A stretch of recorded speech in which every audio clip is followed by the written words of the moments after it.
Bismillahirrahmanirrahim. Assalamualaikum warahmatullahi wabarakatuh. Alhamdulillahirabbil alamin wa bihi nasta'in ala umuri dunya waddin. Wassalatu wassalamu ala asyrafil anbiya'i wal mursalin wa ala alihi wa sahbihi ajmain. Asyhadu an la ilaha illallah wahdahu la syarikalah wa asyhadu anna Muhammadan abduhu wa rasuluh la nabiyya ba'da. Ya, alhamdulillah pada kesempatan yang berbahagia ini kembali lagi dengan saya Muhammad Naufal Salamuddin dengan NIM 1903158 dari Prodi Ilmu Pendidikan Agama Islam kelas 5B 2019. Pada kesempatan yang berbahagia ini, marilah kita panjatkan puji dan syukur kepada Allah Subhanahu wa taala yang mana dengannya kita bisa bertemu kembali melalui tatap muka dalam video kali ini, dan sholawat serta salam semoga selalu tercurah limpahkan kepada baginda alam Habibana wa Nabiyana Nabi Muhammad Sallallahu Alaihi Wasallam, kepada para keluarganya, para sahabatnya, tabi'in, dan kepada kita selaku umatnya hingga akhir zaman kelak, dan semoga kita mendapatkan syafaatnya di yaumil akhir, amin ya Allah ya Rabbal alamin. Selanjutnya pada kesempatan ini saya akan membawakan hal yang sangat menarik, yaitu terkait dengan tafsir dari 3 surat. Selain tafsir, saya akan membahas tentang maknanya dan apa kata mufasir dalam surat tersebut. Yang pertama terkait surat Al-Fatihah, kedua surat Al-Alaq ayat 1 hingga ayat 8, yang ketiga terkait dengan surat Al-Kafirun. Nah, saya akan membacakan suratnya beserta artinya, kemudian nanti akan membacakan maknanya serta pendapat mufasir terkait surat tersebut. Surat pertama kali yang saya akan bacakan adalah surat Al-Fatihah beserta artinya. A'udzu billahi minasy syaithanir rajim. Aku berlindung kepada Allah dari godaan setan yang terkutuk. Bismillahirrahmanirrahim. Dengan menyebut asma Allah yang Maha Pengasih lagi Maha Penyayang. Alhamdulillahi rabbil alamin. Segala puji hanya bagi Allah, Tuhan semesta alam. Ar-Rahmanir Rahim. Maha Pengasih lagi Maha Penyayang. Maliki Yaumiddin. Yang menguasai hari pembalasan. Iyyaka na'budu wa iyyaka nasta'in. Hanya kepada Engkaulah kami memohon dan hanya kepada Engkaulah kami meminta pertolongan. Ihdinas siratal mustaqim. Tunjukilah kami jalanmu yang lurus. Siratal ladzina an'amta alaihim ghairil maghdubi alaihim waladdallin. Amin. Yaitu jalan orang-orang yang telah Engkau beri kenikmatan kepadanya, bukan jalan orang-orang yang dimurkaimu, lagi jalan orang-orang yang sesat. Amin. Semoga Allah mengabulkannya. Shadaqallahul azim. Maha benar Allah dan segala firman-Nya. Selanjutnya akan saya ungkapkan apa saja makna kandungan dalam surat Al-Fatihah dan pendapat mufasir atau orang yang menafsirkan Al-Quran terhadap surat. Jadi terkait dengan kandungan dalam surat Al-Fatihah itu banyak ya. Yang pertama ada ilmu tentang sejarahnya. Jadi di situ dijelaskan tentang orang-orang terdahulu yang diberi nikmat, ada juga yang dimurkai oleh Allah. Yang kedua tentang tauhid. Jadi di sini ada tauhid uluhiyah, rububiyah, asma wa sifat. Selanjutnya ada juga pendapat lain yang menegaskan berdasarkan banyak riwayat bahwa yang pertama Al-Fatihah ini merupakan induk Al-Quran dan yang paling utama yaitu surat Al-Fatihah. Yang kedua, Al-Fatihah ini sangat penting perannya di dalam ibadah sholat. Kata Nabi Shallallahu Alaihi Wasallam dalam suatu riwayat bahwa tidak sah sholat seseorang apabila di dalamnya tidak dibacakan surat Al-Fatihah. Yang ketiga, terkait fadilahnya, jadi menurut Abdul Rashid, seorang mufasir yang mengambil riwayat-riwayat tersebut, bahwa pada zaman dahulu itu ada seseorang zaman Nabi yang mengobati pasiennya lah gitu, anggap, dengan membacakan surat Al-Fatihah. Nah, kasusnya ketika itu adalah seseorang itu terkena gigitan ular. Jadi Al-Fatihah itu sebagai penyembuh dalam suatu keadaan yang memang mendesak menurut mufasir tersebut. Jadi memang Al-Fatihah ini banyak keutamaannya dan banyak juga fadilahnya. Untuk selanjutnya saya akan membacakan surat Al-Alaq ayat 1 sampai dengan 8 beserta arti, kandungan dan pendapat mufasir tentang surat Al-Alaq. Bismillahirrahmanirrahim.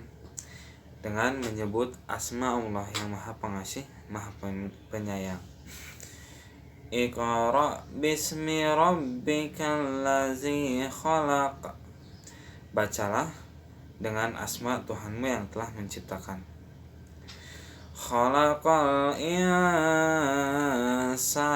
min 'alaq. Ia telah menciptakan manusia dari segumpal darah. Iqra wa rabbukal akram.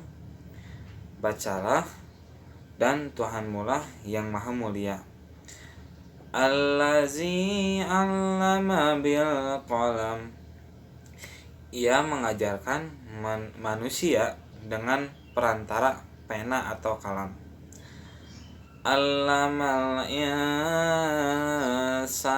ma lam ya'lam. Ia mengajarkan manusia apa yang tidak ia ketahuinya. Kalla innal insana layatgha. Sungguh manusia itu benar-benar durhaka.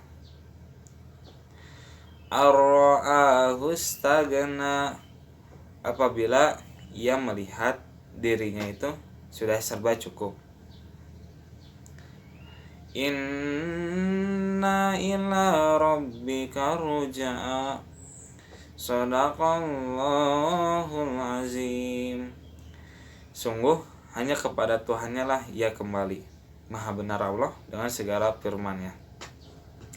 Jadi dalam surat Al-Alaq ini sangat menarik isi kandungannya.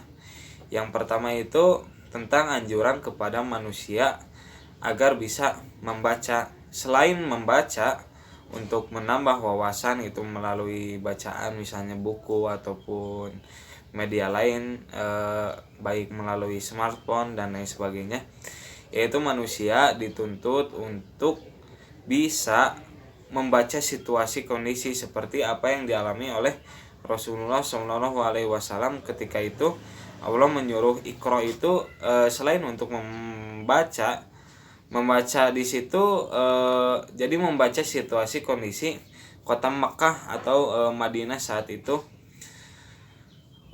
dan selain kandungan untuk perintah membaca, yang kedua perintah untuk melihat tanda-tanda kebesaran Allah melalui penciptaan manusia. Jadi di dalam surat Al-Alaq ini dijelaskan bagaimana proses mulanya manusia. Dan menurut salah satu mufasir, Ibnu Katsir menyebutkan bahwa dalam surat Al-Alaq ini terlebih ayat 1-5 itu adalah permulaan rahmat Allah kepada manusia di alam dunia, yaitu melalui penciptaan. Nah, selain itu manusia juga dilahirkan ke dunia ini tanpa mengetahui apapun, blank gitu, kosong. Nah, Allah menciptakan penglihatan, pendengaran, hati nurani. Itu Allah tidak semata-mata menciptakannya begitu saja ya, tapi untuk menambah kepada kita ilmu yang belum kita ketahui. Jadi Allah itu mengajarkan melalui media yang telah Allah ciptakan. Nah, selain itu manusia juga dituntut untuk sadar akan tanggung jawabnya di dunia, bahwa kelak perbuatannya itu akan dihisab di akhirat nanti. Jadi tidak semata-mata Allah hanya menciptakan manusia tanpa tujuan. Nah, selain tadi untuk membaca dan juga untuk melihat kebesaran Allah melalui penciptaan manusia dan melalui tanda-tanda kebesaran Allah lainnya lah di dunia ini, karena banyak kebesaran Allah yang memang sehari-hari bisa kita lihat, mulai dari pergantian siang dan malam dan lain sebagainya. Jadi intinya seperti itu. Di dalam surat ini tidak lupa juga ada ancaman terhadap orang-orang yang durhaka gitu, bahwa di akhirat nanti akan ada balasan atau siksaan bagi orang-orang yang durhaka, karena hanya kepada Allah lah kita kembali. Untuk selanjutnya saya akan membacakan surat Al-Kafirun beserta arti, makna, dan pendapat mufasirnya terhadap surat tersebut. Bismillahirrahmanirrahim.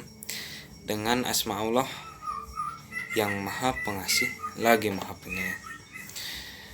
Qul ya ayyuhal kafirun. Katakanlah Muhammad, wahai orang-orang kafir. La a'budu ma ta'budun. Aku tidak akan menyembah apa yang kalian sembah. Wala antum abiduna ma a'bud. Dan kalian bukanlah penyembah apa yang aku sembah. Wala ana abidum ma abattum. Dan aku bukanlah penyembah apa yang kamu sembah. Wala antum abiduna ma a'bud. Dan kalian bukanlah penyembah apa yang aku sembah. Lakum dinukum waliyadin. Bagimu agamamu, bagiku agamaku. Shadaqallahul azim. Maha benar Allah dengan segala firman-Nya. Nah, menarik sekali ya tentang surat Al-Kafirun ini, pasti kita sudah mengetahuinya. Jadi surat ini meskipun pendek namun memiliki makna atau kandungan yang sangat mendalam. Terlebih ini lebih condong terhadap ketauhidan kepada Allah Subhanahu wa taala. Jadi menurut Mufasir Said Qutb mengatakan bahwa orang Arab ketika itu memang mereka tidak mengingkari wujud Allah, tapi mereka hanya tidak mengetahui tentang eksistensi Allah, seperti Allah itu apa, Allah itu ya seperti apalah gitu tentang Allah. Nah, maka dari itu mereka pun mendirikan berhala, sesembahan yang mewujudkan orang-orang soleh atau nenek moyang mereka karena ketidaktahuan mereka. Seperti itu menurut Mufasir Said Qutb. Dan terkait kandungannya, bahwa di sini menegaskan bahwa memang toleransi beragama itu ada, tidak mengingkari bahwa agama lain juga atau kepercayaan lain juga ada. Kita sebagai umat Islam harus bisa menoleransi kepercayaan orang lain selain agama Islam.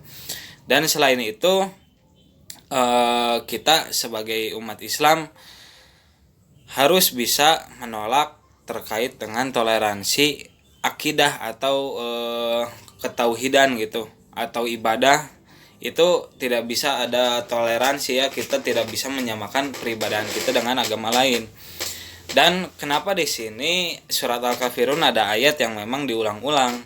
Karena ini merupakan ketegasan dari Allah Subhanahu wa taala bahwa sampai tidak memberikan harapan kepada orang kafir agar menggoncangkan iman kita gitu, bahwa kita teguh pendirian kepada apa yang kita percayai atau keimanan kita. Nah, maka dari itu ada ayat-ayat yang diulang. Jadi dan aku bukanlah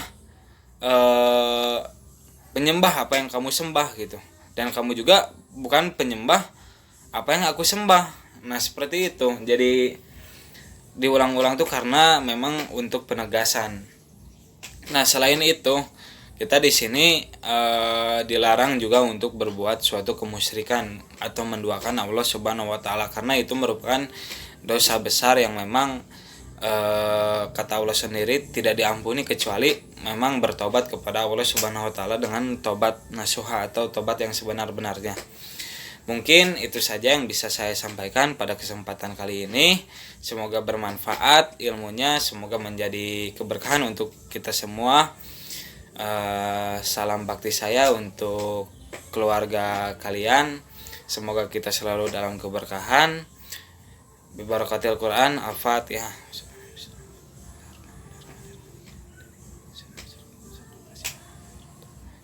Amin ya Allah ya Rabbal alamin. Mohon maaf apabila ada kesalahan. Wabillahi taufiq wal hidayah. Wassalamualaikum warahmatullahi wabarakatuh.